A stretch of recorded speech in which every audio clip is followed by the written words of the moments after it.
ఒకవైపు Iran Israel పైన దాడులు జరిగింది, ఖొమేని రాష్ట్రపతి ఉన్నాడు.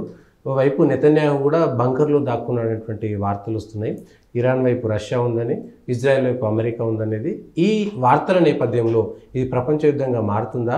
అమెరికా లాంటి పెద్ద దేశం, రష్యా లాంటి పెద్ద దేశం, రెండు దేశాలకు మద్దతు పలికితే మిగిలిన దేశాలకు కూడా ఒక కంపల్షన్ వచ్చేటువంటి అవకాశం లేదా?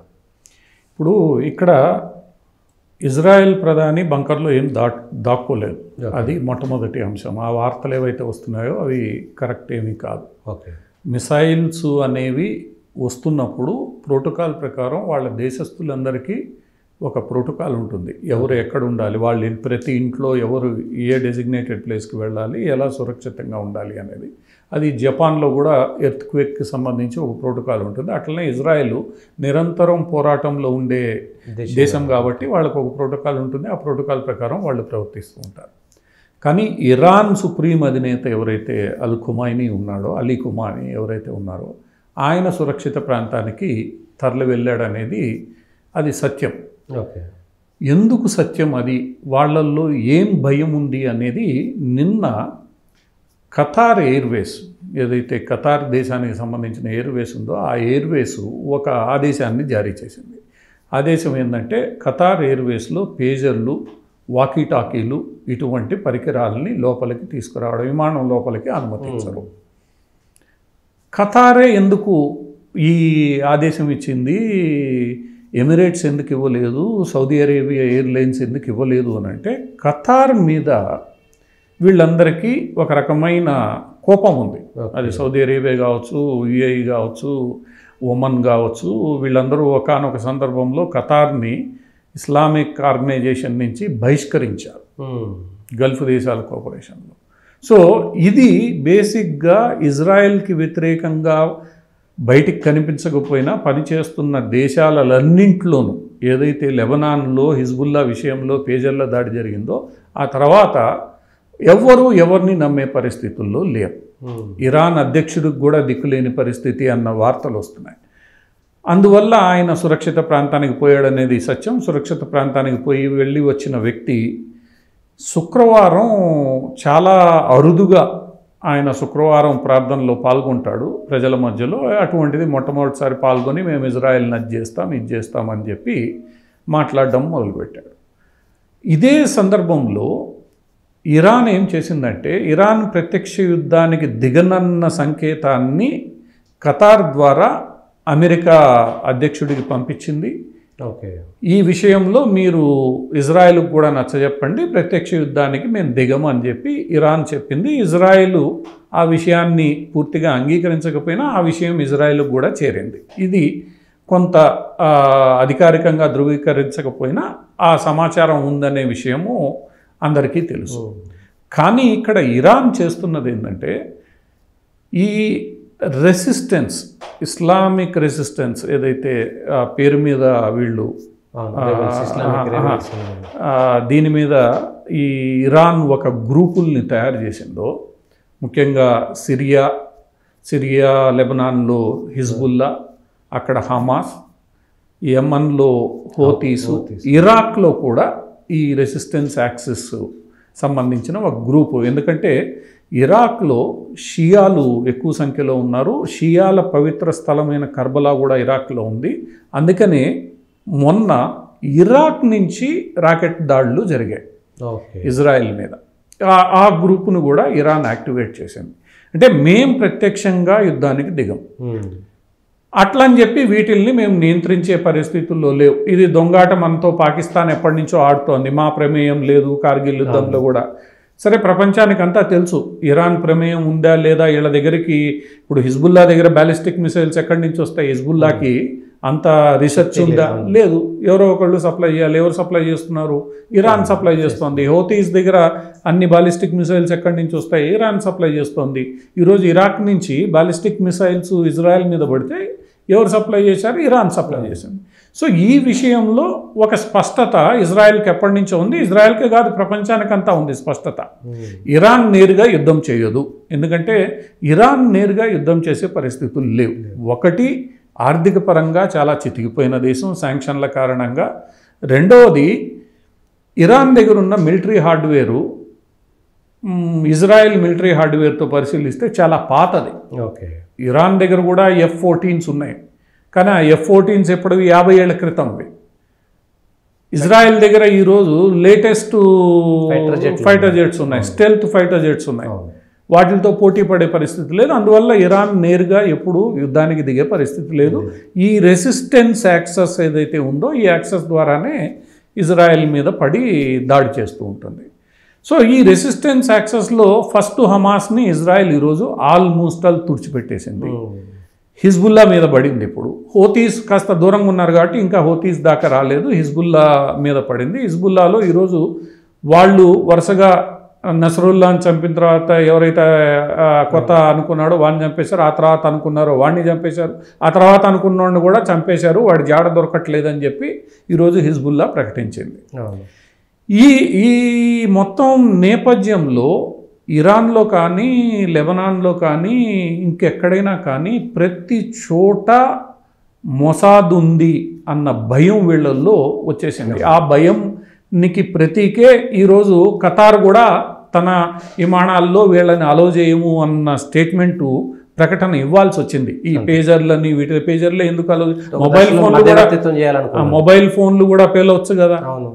సో మొబైల్ ఫోన్ల మీద కొంత ఇంకా నమ్మకం ఉంది వాళ్ళకి, అది కూడా పోగొట్టేస్తుంది ఇజ్రాయెల్. ఏదో ఒక రోజు వాటిల్ని వేలుస్తుంది, అది కూడా పోతుంది. వీళ్ళు మొబైల్ ఫోన్లు కూడా వాడలేని పరిస్థితికి వచ్చేస్తారు. సో ఈ భయం ఏదైతే ఉందో అది ఇరాన్ని అంత ధైర్యంగా ఓపెన్గా వచ్చే పరిస్థితి లేదు. వెనక నుండి ఇవన్నీ జరుగుతున్నాయి. అయితే ఇజ్రాయెల్ వెనక్కి తగ్గను అని చెప్పేసింది. ఎందుకు చెప్పేసింది? నిన్న ఫ్రాన్స్ అధ్యక్షుడు ఇజ్రాయెల్కి ఆయుధాలు సరఫరా ఆపేయాలి అని అంటే, నువ్వు మాకు చెప్పాల్సిన అవసరం లేదు, మా ఆయుధాలు మేమేం చేసుకుంటామో చూసుకుంటాం, నీ మద్దతు నాకు అవసరం లేదని నెతన్యాహు చాలా స్పష్టమైన ప్రకటన చేశాడు. ఈ మొత్తం వ్యవహారంలో గల్ఫ్ దేశాలు ఆల్మోస్ట్ ఆల్ నిశ్శబ్దంగా రెండుగా డివైడ్ అయిపోయాయి. సున్నీ డామినేటెడ్ దేశాలు ఏవైతే ఉన్నాయో, సౌదీ అరేబియా కావచ్చు, పాకిస్తాన్ కావచ్చు, అంటే పాకిస్తాన్ని పక్కన పెడితే సౌదీ అరేబియా కావచ్చు, యుఏఈ కావచ్చు, ఒమన్ కావచ్చు, జోర్డాన్ కావచ్చు, ఇరాక్ కూడా నేరుగా చెప్పకపోయినా ఇరాక్లో ఉన్న సున్నీ వీళ్ళు కావచ్చు, వీళ్ళందరూ పరోక్షంగా ఈ రెసిస్టెన్స్ యాక్సెస్ ఏదైతే ఇరాన్ క్రియేట్ చేసి వీళ్ళందరినీ భయపెడుతూ వచ్చిందో, ఇది నాశనం అయిపోతే మనకి మంచిది. ఎందుకంటే ఐసిస్ పోయింది, అల్ ఖైదా పోయిన తర్వాత ఈ దేశాలు ఊపిరి పీల్చుకున్నాయి. అటువంటి దేశాలు ఈరోజు మిగిలి ఉన్న ఈ దరిద్రం కూడా పోతే మనం హాయిగా వ్యాపారాలు చేసుకోవచ్చు అన్న దీంట్లోకి వాళ్ళు వచ్చేసి ఉన్నారు. ఈ పరిస్థితుల్లో అక్కడ రష్యా కానీ అమెరికా కానీ ఎలా జోక్యం చేసుకుంటాయి అనేది, ఎందుకంటే ప్రపంచ యుద్ధం స్థాయి అక్కడ జరగాలి అని అంటే రష్యా అమెరికాలు జోక్యం చేసుకుంది కుదరదు. రష్యా ఇప్పుడు యుక్రెయిన్లో బిజీగా ఉంది. రష్యా ఏమాత్రం యుక్రెయిన్ నుంచి దృష్టి మళ్లించి ఈ గొడవలో తలబెడితే యుక్రెయిన్లో రష్యాకి ఏదైతే ఈరోజు బలం చేకూరిందో లేదా ఆధిపత్యం లభించిందో అది 2 నిమిషాల్లో పోతుంది. అందువల్ల రష్యాకి యుక్రెయిన్లో పోరాడడానికే వాళ్ళ దగ్గర మిషన్ గన్స్ లేవు, బుల్లెట్స్ లేవు, వాటిని ఎలా సమకూర్చుకోవాలో తెలియట్లా. చివరికి ఉత్తర కొరియా నుంచి కూడా అన్నీ తీసుకునే పరిస్థితి వచ్చేసింది. అందువల్ల రష్యా ఇక్కడేదో మాట సహాయం చేయొచ్చు, డిప్లొమాటిక్ సహాయం చేయొచ్చు తప్ప ప్రత్యక్షంగా ఇరాన్కి ఏదో మద్దతు ఇచ్చేసి ఇరాన్కి ఆయుధాలు సరఫరా చేసేసి, ఎందుకంటే రష్యా ఈరోజు ఇరాన్ నుంచి డ్రోన్లు తీసుకుపోతుంది, అక్కడ డ్రోన్లు లేక. అది సిరియాలో ఉండేటువంటి రష్యా ఇరాన్ తీసుకెళ్తా. సిరియాలో ఎవరున్నారు? సిరియాలో రష్యన్ కాంట్రాక్టర్స్ ఉన్నారు. మనం వాగ్నర్ గ్రూప్ గురించి వినుంటాం. అలాంటి ఇండిపెండెంట్ కాంట్రాక్టర్స్ని రష్యా పెంచి పోషించింది పలు కారణాల చేత. అటువంటి కాంట్రాక్టర్స్ ఒకవైపు, అమెరికా ఒకవైపు, ఇద్దరు సిరియాని ఆక్యుపై చేసుకొని కూర్చోన్నారు అక్కడ. సో సిరియాలో ఏం చేసినా కూడా మొన్న అమెరికా కూడా కొన్ని దాడులు సిరియాకి సంబంధించి హిజ్బుల్లా మీద దాడులు చేసినప్పుడు రష్యా ఏం మాట్లాడలేదు, రష్యాకి చెప్పి మరీ చేసింది అది అమెరికా దేశం. అందువల్ల ఏంటంటే అక్కడ వాళ్ళిద్దరూ ఒక గేమ్ ఆడుతున్నారు. ఆ గేమ్ని వాళ్ళు జాగ్రత్తగా ఒకళ్ళకొకళ్ళు ఇబ్బంది రాని విధంగా కంట్రోల్ చేసుకుంటున్నారు కాబట్టి అక్కడ జరిగేది. సిరియాలో కూడా పోయి ఇజ్రాయెల్ బాంబులు వేసి వస్తోంది. మొన్న నజరుల్లా అల్లుడిని సిరియాలోనే వీళ్ళు చంపేశారు. నజరుల్లా కూతురి ఫ్యామిలీని. అందువల్ల ఏంటంటే అక్కడ ఒక రకమైన అండర్స్టాండింగు సిరియాలో ఉంది కాబట్టి రష్యాకున్న ఇప్పుడు కంపల్షన్స్ ఏవైతే యుక్రెయిన్లో ఉన్నాయో రష్యా వచ్చే అవకాశం లేదు. అమెరికా స్పష్టంగా ఇజ్రాయెల్ వైపు ఉంది. అమెరికా పైకి చెప్పడానికి మేము వీళ్ళు సంధి చేసుకుంటే బాగుంటుంది, సీజ్ ఫైర్ ప్రకటిస్తే బాగుంటుంది అని చెప్తూ కూడా ఇజ్రాయెల్ మీద మీరు ప్రత్యక్ష కార్యాచరణకు దిగితే మాత్రం మేము ఊరుకోము. ఈ ప్రాక్సీలు ఏవైతే ఉన్నాయో హిజ్బుల్లా కానీ హమాస్ కానీ వాటిల్ని అమెరికా కూడా ఏం చేసే ఇప్పుడు యాజ్ ఏ సావరీన్ నేషన్ ఒక స్వతంత్ర దేశంగా ఇరాన్ యుద్ధానికి దిగితే అమెరికా కూడా ఇజ్రాయెల్కి సహాయంగా నిలబడి యుద్ధానికి దిగుతుంది. ఈ తీవ్రవాదం గేమ్ ఏదైతే అమెరికా ఇండియా మీద ఆఫ్ఘనిస్తాన్లో ఆడిందో ఆ గేమ్ ఆడినప్పుడు అమెరికా కూడా మరీ తప్పనిసరి పరిస్థితి అయితే నేరుగా వస్తుంది. లేదంటే ఇజ్రాయెల్కి ఆయుధాలు ఇస్తూ ఉంటుంది, ఇజ్రాయెల్కి టెక్నాలజీ ఇస్తూ ఉంటుంది, ఇజ్రాయెల్కి ఇంటెలిజెన్స్ ఇస్తూ ఉంటుంది. వీళ్ళు ఎత్తుకుపోయి అక్కడ బాంబులు వేస్తూ ఉంటారు. ఇది గత 40 ఏళ్ళుగా నడుస్తుంది, ఇంకో 40 ఏళ్ళు నడుస్తుంది. అంతే. ఇందులో జరగబోయేది పెద్ద తేడా ఏమీ రాదు. ఈ ఓవరాల్గా ఈ సిచ్యువేషన్ తీసుకున్నప్పుడు ఎక్కడా కూడా ఇప్పుడు యూరోప్ దేశాలు కూడా పెద్దగా ఏలు పెట్టే పరిస్థితి లేదు. యూరోప్ దేశాలన్నీ యుక్రెయిన్లో బిజీగా ఉన్నాయి. ఒక పక్క రష్యా గట్టిగా కూర్చొని ఉన్నప్పుడు యూరోప్ దేశాలు జర్మనీ, నార్వే, ఫ్రాన్సు వీళ్ళందరికీ కూడా రష్యాని ఏం చేయాలి, రష్యాకి వీళ్ళందరినీ ఏం చేయాలన్న సమస్య అటు కూర్చోంది. చైనా ఎక్కడా ఏలు పెట్టే పరిస్థితి లేదు. ఎందుకంటే చైనా సౌత్ చైనీస్ సీలో దక్షిణ చైనా సముద్రంలో చాలా బిజీగా ఉంది. ఒక పక్క తైవాన్, ఒక పక్క ఫిలిప్పీన్తో గొడవ, ఒక పక్క మా వీళ్ళతో ఇదేంది మన మలేషియాతో గొడవ, వీటన్నిటితో గొడవ పడుతూ ఉన్నప్పుడు ఈ పంచాయతీలో నేరుగా వచ్చి చైనా తలబెట్టే పరిస్థితి లేదు. ఎందుకంటే ఈ పంచాయతీలో ముస్లింలకి పూర్తి మద్దతుగా చైనా తలబెడితే అక్కడ ఉల్గర్ ముస్లిమ్స్ ఇష్యూ ఏదైతే ఉన్నాయో అక్కడంతా లేనిపోని తగాదా పెట్టుకున్నట్లు కాబట్టి పరోక్షంగా ఏదైనా ఇరాన్కి సాయం చేయొచ్చు తప్ప నేరుగా వచ్చే అవకాశం. అంటే geopolitical scenario, international geopolitical scenario తీసుకున్నప్పుడు నేరుగా యుద్ధం జరిగే అవకాశం లేదు. గతంలో జరుగుతున్నట్లు ప్రాక్సీ వార్ ఏదైతే ఉందో అది జరుగుతూ ఉంటుంది. దాన్ని ఇజ్రాయెల్ ఎలా ఎదుర్కోవాలో అలా ఎదుర్కొంటూ ఉంటుంది. ఇజ్రాయెల్కి అమెరికా ఆయుధాలు సప్లై చేస్తూ ఉంటుంది. ఇంకా కావాలంటే వేరే దేశాలు కూడా సప్లై చేస్తూ ఉంటాయి. అది నడుస్తూ ఉంటుంది. దానికి ఇజ్రాయెల్ రెడీగా ఉంది. కాకపోతే ఇజ్రాయెల్ మొట్టమొదటిగా కోరుకునేది ఏంటంటే గాజాని పూర్తిగా ధ్వంసం చేసేయాలి. ఎందుకంటే గాజా అవసరం ఈరోజు ఇజ్రాయెల్. గాజాని నేను పాలస్తీనాకు కూడా ఈయనన్న రీతిలో ఇజ్రాయెల్ చెప్పేసింది. ఒకానొక సందర్భంలో గాజా మీద ఇప్పుడు మాకు అధికారం ఇవ్వమని పాలస్తీనా అథారిటీ అడిగితే మేము ఇవ్వము అని స్పష్టంగా చెప్పేసింది ఇజ్రాయెల్. సో రేపు రెండు దేశాల థియరీ మీద చర్చలు ఒకవేళ జరిగినా కూడా గాజాని మేము ఇవ్వము, పాలస్తీనాలకు మేము ఈ భూభాగం ఏదైతే ఇచ్చామో ఇటువైపు దాంట్లో మీరు అందరూ అడ్జస్ట్ చేసుకోండి అని ఇజ్రాయెల్ చెప్పేస్తారు. సరే, దానికి మళ్ళీ ఇండియాకి, సౌదీ అరేబియాకి ముడిపెట్టి మొన్న ఆయన ఐక్యరాజ్య సమితిలో మేము ఒక రహదారి వేస్తున్నాం, ఇదంతా వీళ్ళందరూ దేవుళ్ళు లాంటి వాళ్ళు, వీళ్ళు దెయ్యాలు లాంటిది అని చెప్పి ఇజ్రాయెల్ ప్రధానికి చెప్పకుండానే చెప్పేశాడో అక్కడ మనకు అర్థమవుతుంది. ఏదైతే ఈస్ట్ వెస్ట్ కారిడార్ ఏదైతే వయా సౌదీ అరేబియా ఇజ్రాయెల్ గుండా ఉందో దాని గురించి నెతన్యాహు మాట్లాడేశాడు. అందువల్ల ఇక్కడ ఓవరాల్గా తీసుకున్నప్పుడు నేరుగా ఏదో బ్రహ్మాండం బదులైపోతుందన్న పరిస్థితి లేదు. ఇప్పుడు ఎలా జరుగుతుందో అలా జరుగుతూ ఉంటుంది.